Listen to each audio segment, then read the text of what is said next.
शांति। ओम शांति। ओम शांति। आज बाबा कह रहे हैं दिन प्रतिदिन जैसे संपूर्णता का समय नज़दीक आता जाएगा तो दुनिया में टेंशन और भी बढ़ेगा, कम नहीं होगा। जैसे जैसे हम बाबा के बच्चे संपूर्ण होते जाएंगे और हर चीज़ में संपूर्णता, कलयुग भी अपने संपूर्ण अवस्था में पहुँचेगा। जैसे बाबा के बच्चे अपनी संपूर्ण अवस्था में पहुँचेंगे उसी तरह कलयुग का अंत का भी अंत पूरा नहीं कहते हैं, संपूर्ण हो जाएगा, वो समय रहेगा। खींचातान के जीवन का चारों ओर अनुभव होगा। खींचातान अभी भी अनुभव हो रहा है ना, छोटी छोटी बातों में अभी नहीं अनुभव कर रहे हैं। नहीं अच्छा योग है तो अभी भी अनुभव कर रहे हैं। थोड़ा सा काम है, लगता है कि इधर करें कि उधर करें, कोई एक छोटा सा काम आ जाता है तो लगता है कि हम कितना फंसे हुए हैं। वो चीज़ उस समय बढ़ जाएगा। अभी योग लगा रहे हैं, इतना कर रहे हैं, उसके बाद छोटी छोटी बातों में हो जा रहा है तो उस समय कैसा स्थिति रहेगा। उन लोग दादी लोग कितना बड़ा बड़ा काम करके आगे बढ़ गई ना, कितना बड़ा बड़ा काम करके, लेकिन जरा सा भी कहीं हेडेक लेती ही नहीं थी। अब बिल्डिंग बनाना है जिसका लाखों रुपया उसका खर्च है, लाखों क्या करोड़ों रुपया उसका खर्च था, 1 करोड़ रुपया के करीब करीब था ना, लेकिन क्या बोली, एकदम शांत होकर बनेगा ही जब बाबा दिखाया है तो कितना शांत अवस्था था। और वो जो शांति का वाइब्रेशन हमारे अंदर है ना, हम जो स्टेबल है, तो नहीं कहते, एक पिक्चर का था ना, एक डायलॉग था कि जब हम किसी चीज़ को बहुत शिद्दत से चाहते हैं तो सारी कायनात हमको मिलाने की कोशिश करती है। मतलब क्या, ब्रह्मांड, कायनात मतलब क्या, ब्रह्मांड को आप खाली अंदर से 100% देने का कोशिश करें, आपका ब्रह्मांड 100% देता है आपको। खाली यहाँ से कोशिश करें, हमको ये चाहिए। अपने अंदर स्थिति पावरफुल हो, शक्तिशाली हो। हम अपने कमज़ोर हैं, हम अपने वजह से दुखी हैं, हम अपने वजह से खींचातान महसूस कर रहे हैं। हमें कोई कमज़ोर ना बना सकता है, ना हमें कोई गिरा सकता है ना। लेकिन हम अपने वजह से ही दुखी भी होते हैं और अपने वजह से खुश भी होते हैं। ये गांठ बांध लीजिए।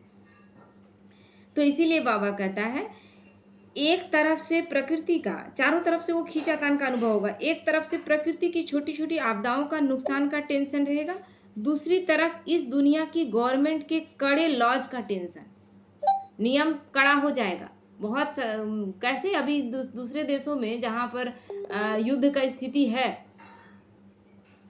युद्ध का जहाँ पर स्थिति है, वहाँ कितना कड़ा नियम कर दिया गया है। एक देश में तो पानी नहीं था तो ऐसा, मतलब पानी के लिए इतना मारा मारी वहाँ हो गया था ना कि वहाँ पानी पर ताला लगाया जा रहा था कि कहीं पानी चोरी ना हो जाए। तो वो कंडीशन में अभी जी रहे हैं। अभी अपना देश बहुत सुरक्षित है, बहुत मामलों में बहुत ठीक है। तो इसी तरह बाबा कहता है, एक तरफ से प्रकृति की छोटी छोटी आपदाएं, तो एक तरफ सरकार ऐसा ऐसा कानून लगा देगी। क्योंकि मान लीजिए कि अन्न उत्पादन नहीं हो रहा है, अकाल पड़ गया है ना, और उसके बाद विदेशी जो आपस में हम लोग जो लड़ रहे हैं सो अलग, और विदेशी आक्रमणकारियों का लड़ाई, सरकार कितने तरफ संभालेगी। प्राकृतिक आपदा से लड़ेगी कि मनुष्य जिससे हम दुश्मनी लिए हुए, चारों तरफ बॉर्डर में सेना लगा हुआ है, हर दिन छिटपुट लड़ाई हो रहा है। हर दिन आप सुनिएगा कि यहाँ से एक सेना का यहाँ जवान मरा, यहाँ से मरा, इस तरह ऐसा स्थिति है। अभी ऐसा स्थिति है, और उस समय चारों तरफ से रहेगा तो सरकार के पास तो होगा ही नहीं कुछ, तो वो करेगा क्या। कड़ा कानून लगाएगा तब तो चलाएगा ना, सरकार चलाएगा कैसे दुनिया को। तो इसीलिए बाबा कहता है, तीसरी तरफ व्यवहार में कमी का टेंशन, और चौथी तरफ जो लौकिक संबंधी आदि से स्नेह और फ्रीडम होने के कारण खुशी की भावना अल्पकाल के लिए रहती है, वह भी समाप्त होकर भय की अनुभूति के टेंशन में चारों ओर का टेंशन लोगों में बढ़ना है। ये बढ़ता जाएगा। अभी जो अल्पकाल का जो खुशी भी मिल रहा था ना, संबंध संपर्क में, जो अभी कुछ भी पहन रहे हैं, कुछ भी ओढ़ रहे हैं, कहते हैं ना कि बहुत स्वतंत्रता है, हम कुछ भी कर सकते हैं, अभी से आप लोग को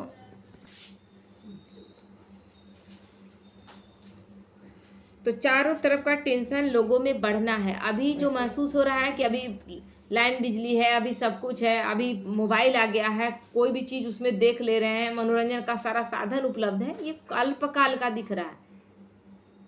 अचानक एक प्रॉब्लम आएगा कि केवल लाइन आपका नहीं आएगा, सारा व्यवस्था ठप हो जाएगा ना। किन चीज़ों का मनोरंजन कैसे करेंगे? सबसे पहले तो मोबाइल का दीवानगी ऐसा हो गया है कि लोग पागल हो जाएंगे अगर मोबाइल नहीं मिला। अपने परिवार के सदस्य को खोने का उतना डर नहीं रहेगा जितना मोबाइल का नहीं चलने का।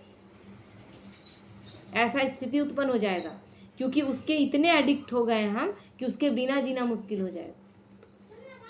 तो चारों ओर के टेंशन में आत्माएं तड़पेंगी, जहां जाएंगी वहां टेंशन।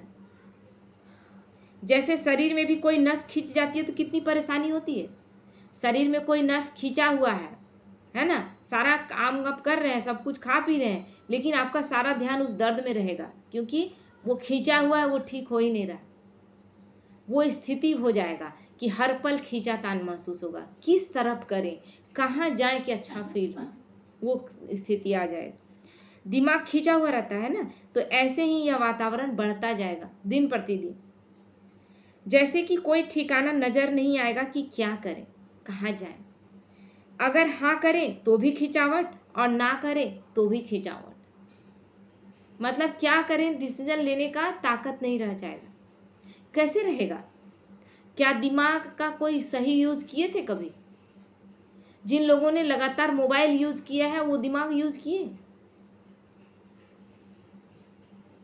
उन लोगों को अचानक जब अब निर्णय लेने का क्षमता नहीं है किसी के अंदर और अचानक निर्णय लेना होगा तो समझ नहीं पाएंगे करें क्या नहीं करें, क्योंकि प्रैक्टिकल जीवन को आप जी ही नहीं रहे हैं।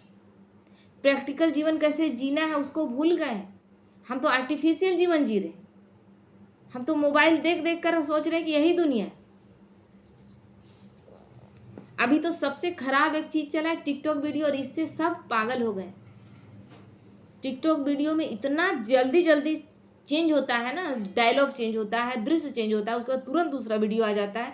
उससे कितना मानसिक रूप से कमजोर हो रहे हैं लोग, समझ ही नहीं पा रहे हैं। तो बाबा कह रहा है अगर हाँ करें तो भी खिंचावट, ना करें तो भी खिंचावट, कमाए तो भी मुश्किल, ना कमाए तो मुश्किल। कैसा स्थिति रहेगा? इकट्ठा करें तो भी मुश्किल, ना करें तो भी मुश्किल। ऐसा वातावरण बनता जाएगा, है ना। मतलब कमाए नहीं कमाए तो खाएंगे क्या, और कमा लिए तो चोर लूट के ले जाएगा, क्योंकि स्थिति इतना रहेगा खराब जिसका कोई हिसाब नहीं। उसके बाद इकट्ठा कर रहे हैं, प्राकृतिक आपदा आएगा, सब चला जाएगा। अच्छा नहीं इकट्ठा करें तो कल को खाएंगे क्या? जिंदा रहेंगे तो खाएंगे क्या? तो ये स्थिति रहेगा। तो ऐसे टाइम पर चारों ओर के टेंशन का प्रभाव रूहानी पांडव सेना पर न हो। ये वातावरण जो इतना अशुद्ध हो जाएगा, तो बाबा कहता है उसका प्रभाव पांडव सेना पर नहीं हो, हम बच्चों पर नहीं हो। हम इतना शक्तिशाली रूप से तैयार रहें कि हमें सृष्टि को बदलना है, हम ना बदल जाएं उस समय। तो स्वयं को टेंशन में आने की समस्याएं न भी हो, लेकिन वातावरण का प्रभाव कमजोर आत्मा पर सहज ही हो जाता है। होता है ना, लौकिक ऐसे भी देखते हैं, शरीर में भी अगर आपका शरीर कमजोर है तो तुरंत आपको हल्का सा भीगे और सर्दी हो गया। सबको तो नहीं होता है, किसी एक को हुआ। क्यों? क्योंकि उसका इम्यून सिस्टम कमजोर है, उसका शरीर कमजोर है, तो तुरंत कोई रोग का कीटाणु उसको प्रभावित कर लेता है। तो उसी तरह अगर मन मेरा कमजोर है तो वातावरण का प्रभाव में हम आ जाएंगे। तो भय का सोच कि क्या होगा कैसे होगा, इन बातों का प्रभाव ना हो। कभी ना सोचें कि क्या होगा कैसे हो, मेरे साथ भगवान है। ये निश्चय हमेशा रखना, मेरे साथ भगवान है। ज्यादा से ज्यादा क्या होगा? मर जाएंगे। मरने से डर लगता है क्या? मर जाएंगे। तो उसके लिए बाबा कहते हैं इन बातों का प्रभाव ना हो, उसके लिए कोई ना कोई बीच बीच में ईश्वरीय याद की यात्रा का विशेष प्रोग्राम मधुबन द्वारा ऑफिशियल जाते रहना चाहिए, जिससे कि आत्माओं का किला मजबूत रहेगा।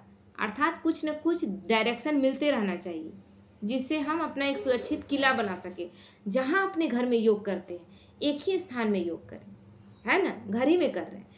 सबसे बड़ा बात है कि जैसे सेंटर है, अभी हम लोग सुबह शाम मुरली पढ़ तो एक ही टाइम पे हो रहा है ना, तो ये किले के रूप में हो जाएगा। तो ये किला कितने लोगों का सहयोगी बन जाएगा वैसे समय में, क्योंकि घरों को खोजकर तो लोग नहीं जाएंगे, सेवा केंद्रों में बाबा कहता है लोग जाएंगे। तो इतना मजबूत किला वो हो जाए, तो उसमें अगर हम सबका योगदान है, सब एकाग्र होके, सो कर नहीं, क्योंकि सो कर अगर हम योग लगा रहे हैं तो आज तो बाबा क्लियर मुरली में कर दिया है, आज सुबह की मुरली में क्लियर था कि अगर आप सो रहे हैं तो वो योग नहीं, सोकर योग नहीं करना है। शून्य अवस्था में चले गए, बोले कि हम योग में थे, वो योग नहीं। जब हम जागरूक अवस्था में जो भी कमेंट्री चल रहा है उस कमेंट्री पे कॉन्सेंट्रेट करते हैं, 5 मिनट भी 2 मिनट भी करते हैं, तो ये वातावरण तैयार हो रहा है ना। तो उस समय जब संघर्ष का समय में लोग जब आएंगे ना, तो ये किला के रूप में हो जाएगा। यहाँ आते ही महसूस करेंगे कि बस इस कमरे में घुसते ही लगता है कोई टेंशन नहीं। ये हम लोगों को लगता है ना, जब यहाँ बैठ जाते हैं मुरली सुनते हैं तो लगता है ना कि जीवन में कोई परेशानी नहीं। यहाँ से निकलते हैं तो लगता है कि कोई भी परेशानी बड़ा लगने लगता है। तो उस समय कहाँ पर ला कर रखेंगे? ऐसा कोई जगह होना चाहिए ना। आप अपने घर के छोटे से 2 कमरे में तो नहीं ला कर रख सकते हैं। तो ये योगदान जो यहाँ आप योग का दे रहे हैं, उसका आपका पुण्य का खाता जमा।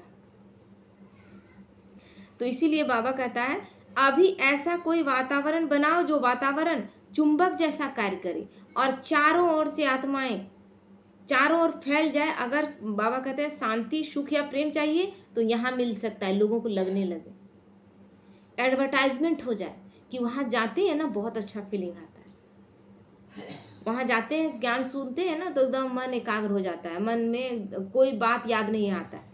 जैसे आज भी मधुबन हम लोग सब जाते हैं तो कहते हैं ना वहाँ जाने के बाद घर की याद नहीं आती है। कोई अपना छोटा बच्चा भी छोड़ के जाता है तो उसको याद नहीं आता है। क्यों? क्योंकि वो अपने बाप के गोद में है। बाप के गोदी में किसी को याद आएगा? खुद ही बच्चा बने हुए हैं तो अपने बच्चे का याद उस समय नहीं आएगा।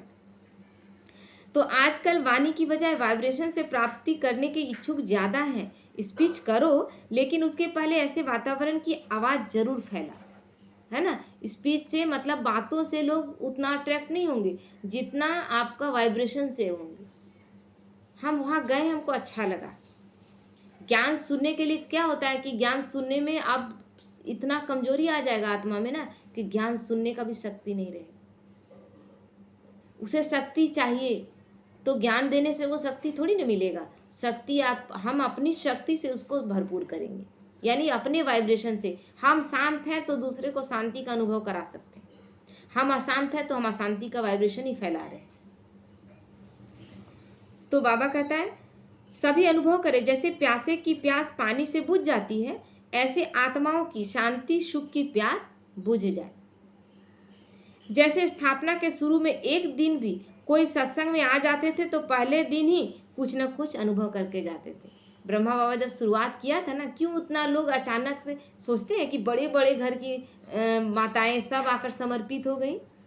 मतलब इतने अमीर थे, जैसे दादी जो ऑलराउंडर दादी हैं, जो गुलजार दादी की माँ है, इतनी अमीर थी कि उसका कहना नहीं। और वो मतलब उनके घर में इतने सारे नौकर चाकर, इतना सब कुछ था, भरपूर था।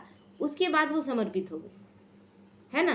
गुलजार दादी को लेकर के सब कुछ छोड़ के अपना शरीर का, इतना जेवर शरीर में था कि एक एक जेवर का मोटरी बना के और घर में रख दी कि कोई ये ना कहे कि गई तो कुछ लेकर गई। एक एक चीज नाक से लेकर के, मतलब हर एक चीज छोटा से छोटा जेवर रहने अपने साथ नहीं ली। और बस दादी को लेकर के, क्योंकि दादी को समर्पित करा दी थी। गुलजार दादी छोटी थी, 8 साल की, उसको समर्पित करा दी थी पति के सहयोग से। फिर पति को कोई भड़का दिया कि मत जाओ इसमें, तो पति विरोध करने लगा। अब बहाना करके क्या लेके चला आया गुलजार दादी को और अपनी युगल को, है ना। तो ये लोग आए तब इनको लगा कि नहीं, जब हम बाप को दे दिए हैं अपनी बच्ची को तो फिर हम वापस नहीं लेना। तो कैसे ऐसा बंधन था। तो बाबा से योग लगाती रही। एक दिन क्या वो सब सोया हुआ था, एकदम छोटा सा खिड़की से गुलजार दादी को बाहर निकाली और अपने निकली और सब कुछ रख के और बोली कि हम कुछ नहीं लाए। बाद में लोग गए, बोले अब नहीं जाएंगे उस घर में, क्योंकि आप तो धोखा किए ना, आप तो एक बार धोखा कर दिए, इसलिए अब दोबारा नहीं जाएंगे। तो उस समय कैसा स्थिति था कि उतना अमीर घर के लोग, मनमोहिनी दीदी इतनी अमीर थी, उसका अभी भी जसलोक हॉस्पिटल उसके परिवार के लोग बनाए हैं, तो मुंबई में सबसे बड़ा हॉस्पिटल। लेकिन वो जब आके समर्पित हुई ना, उस समय एक समय यज्ञ में ऐसा चला कि कुछ खाने पीने का ढंग का होता नहीं था। तो मान लीजिए कि 1 किलो आलू है और उतने सारे बच्चे खाने, 80 90 100 बच्चे खाने, तो क्या किया जाएगा, आलू को उबालकर बहुत सारा पानी उसमें डाल दिया जाता था, जिसमें कुछ आलू बस तैरता था और उसमें वो लोग खाते थे। आज हम कहते हैं ना, बहुत खराब लगता है, कुछ भी नहीं कहें कि ये अच्छा नहीं लगा, सब कुछ अच्छा लगता है। अब सब कुछ बाबा के यज्ञ का है। तो वो उस तरह से खाती थी। तो उसका नौकर आया हुआ था उस शहर में, बोला देखें कि मालकिन कैसे रहती है, इतने बड़े घर की माल थी है, तो यहाँ जरूर बहुत अच्छा से रहती होंगी, तब ना छोड़ के घर बार छोड़ के चली आई। तो मिलने आया, बोला कि हमको भी खाना खाना है। उसको खाना खिलाया गया। खाना देखा तो इतना रोया, बोले इसका घर में 56 भोग बनता है और सब कुछ छोड़ के यहाँ पर आई है। तो क्यों छोड़ के आए? उस समय अनुभव ऐसा था ना, बाबा बस चलाता था मुरली, बाबा बैठता था योग में और आत्माएं खींची हुई आती थी, इसलिए हजारों हजारों लोग अचानक जुड़ने लगे थे। हालांकि नहीं होता कि कुछ लोग थोड़ा सा चले और फिर छोड़ दिए, लेकिन तुरंत लोग जुड़ने लगे थे। तो इसीलिए बाबा कहता है, तो जो शुरू में वो वातावरण था ना, वो अंत में विस्तार के रूप में होना है, फिर अंत में भी वही स्थिति होगा। ऐसा कुछ वातावरण बनाओ। हम सबको बाबा बनाने बोला। वो कब होगा? जब हम व्यर्थ नेगेटिव फालतू के बातों से मुक्त होंगे और अपनी स्थिति पावरफुल बनाएंगे। हम ये नहीं सोचे कि मेरा क्या होगा, हम ये सोचे कि हम पूरे विश्व के लिए क्या कर सकते हैं। जब हम दूसरे के लिए सोचते हैं तो बाबा क्या बोला था, एक गाना था ना, जब हम पूरे जग के लिए सोचते हैं तो बाबा मेरे लिए सोचता है। तो हम जग के बारे में, हम अभी तक अपने शरीर के प्रॉब्लम में फंसे हुए हैं, हम किसी और के बारे में क्या सोचेंगे? शरीर बाबा को सौंप दिए, अब शरीर मेरा है ही नहीं, शरीर तो बाबा का है, सौंपे है ना, तन समर्पित, मन समर्पित, धन समर्पित, सब कुछ कर दिए। तो तन में प्रॉब्लम आ रहा है तो बाबा ये प्रॉब्लम भी तुम्हारा है। जब तक उस तन के प्रॉब्लम में आप फंसे हुए तब तक प्रॉब्लम सॉल्व नहीं होगा। आप सोचेंगे मेरा ठीक हो कि हम अच्छे से पुरुषार्थ कर पाए, आप उसी में लटके एक दिन चले जाएंगे और आपको कोई पुरुषार्थ नहीं हो पाएगा। छोड़ दे उस तन को, तुम्हारा है ना बाबा, अब तुम संभालो। हम योग लगाएंगे और विश्वास कीजिए, खाना खा रहे हैं, एक एक गौर जो है ना बाबा की याद में खाइए, आपका सारा प्रॉब्लम ठीक हो जाएगा। 3 महीने से हम प्रॉब्लम में थे और कोई चीज़ हमको सूट नहीं किया, लेकिन हम कहीं भी मुझे नहीं, ना हम कोई क्लास मिस किए, ना कुछ भी, जो चल रहा था सब कुछ किए। खाने के अचानक से बाबा ये संकल्प दिया कि खाना एकदम बाबा का, और वो भी क्या, खाना लेके बैठे हैं। याद तो हम लोग करते ही है, लेकिन याद तो भुला जाता है। एक एक कर लेके बोले बाबा के याद में ही खाएंगे। बाबा और दूसरा छोड़ दो, तुम ही मेरे अंदर जा रहे हो, तुम ही मेरे अंदर प्रवेश कर रहे हो। ज्ञान गुण शक्ति जा रहा है नहीं, बाबा तुम ही मेरे अंदर जा रहे हो। निराकार स्वरूप को बार बार अपने अंदर प्रवेश कराते रहे। कोई अनुभव नहीं कि कौन क्या बताया था, अपने की। और एक दिन में अंतर हो गया, एक दिन में केवल। मेरा तो खाने में नहीं काम होता था। सब कुछ ठीक हो जाएगा, पानी चार्ज करके, लेकिन दुविधा में रह के नहीं कि हम कर रहे, पता नहीं होगा कि नहीं होगा। दुविधा में दोनों गए, न माया मिली न राम। दुविधा में नहीं होगा, संशय बुद्धि होगी नहीं, देखेंगे हो कि होगा कि नहीं होगा। भगवान की परीक्षा हम नहीं ले सकते। हम निश्चय बुद्धि होकर करें कि वो सुप्रीम सर्जन है, वो ठीक करने आया है, मेरा ठीक होगा ही, नहीं हो ये हो ही नहीं सकता। अपने सेवा केंद्र का, वो जो भी संपर्क के सेवा केंद्र है, उनका वातावरण रूहानियत का बनाओ, जिससे स्वयं की और आने वाली आत्माओं की, जो नए आते हैं, उनकी सहज उन्नति हो सके। इतना सुंदर वातावरण बनाना है। सेवा केंद्र का, गीता पाठशाला हो चाहे सेंटर हो ब्रह्मा कुमारी का। तो बाबा आज क्या बोला है कि आते ही अनुभव हो, उनकी उन्नति हो। अब आएंगे और उनको अच्छा फीलिंग आएगा तो दोबारा खींचे हुए आएंगे, उनको बोलने का जरूरत पड़ेगा। तो अगर हम ऐसा नहीं बना रहे, यानी हम कार्य कहाँ कर रहे हैं, हम सेवा क्या कर रहे हैं? हम इतने लोगों को जोड़ देंगे, हम उतने लोगों को जोड़ देंगे, हम एक कमरे को पावरफुल शक्तिशाली नहीं बना पाए। क्या है, सचिन भाई योग लगाते हैं, बोलते हैं कि जो इस ज्ञान सरोवर में आ गया एक बार, वो बाबा का बनकर ही जाए। इतना पावरफुल संकल्प। तो हमें भी ये संकल्प चलाना है, इस कमरे में जो एक बार भी भूले भटके आ गया, वो बाबा का बन ही जाए, ये स्थिति होना चाहिए। क्योंकि वातावरण धरनी को बनाता है, तो सेवा केंद्र का वातावरण रूहानी हो।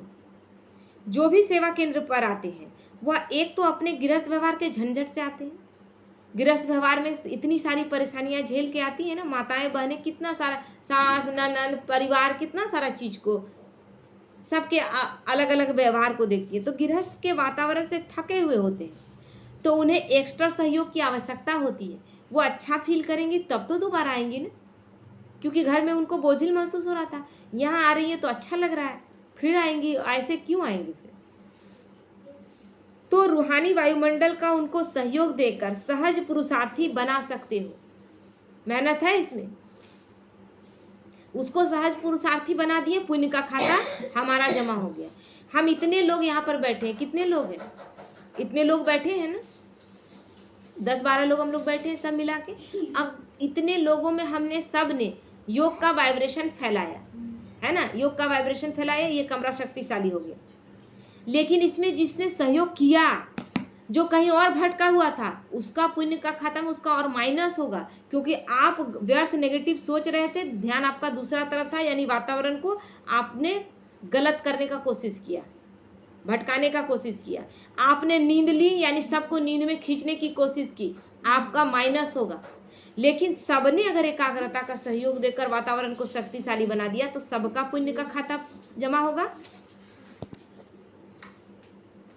तो बैठे एक साथ हैं, तो हम सोचेंगे कि सबका पुण्य का खाता नहीं, जिसने वातावरण को शक्तिशाली बनाने में सहयोग दिया उसका पुण्य का खाता। जिसने वातावरण को प्रभावित गलत तरीके से करने का कोशिश किया, इंटेंशन आपका गलत नहीं है, लेकिन आप ज्ञान को समझने के बाद अगर नींद ली, ज्ञान समझने के बाद भी अगर माइंड आपका दूसरे तरफ रहा, तो जानबूझकर गलती हुआ ना, तो इसका फिर माइनस चला जाएगा। इसीलिए हमें किला बना देना है हर सेवा केंद्र को। तो जहाँ हर सेवा केंद्र में, तो अब हम सब जगह तो नहीं जा रहे, जहाँ है जिस सेवा केंद्र में, उसको शक्तिशाली बनाने का हमारा लक्ष्य है ना। ठीक है, ओम शांति।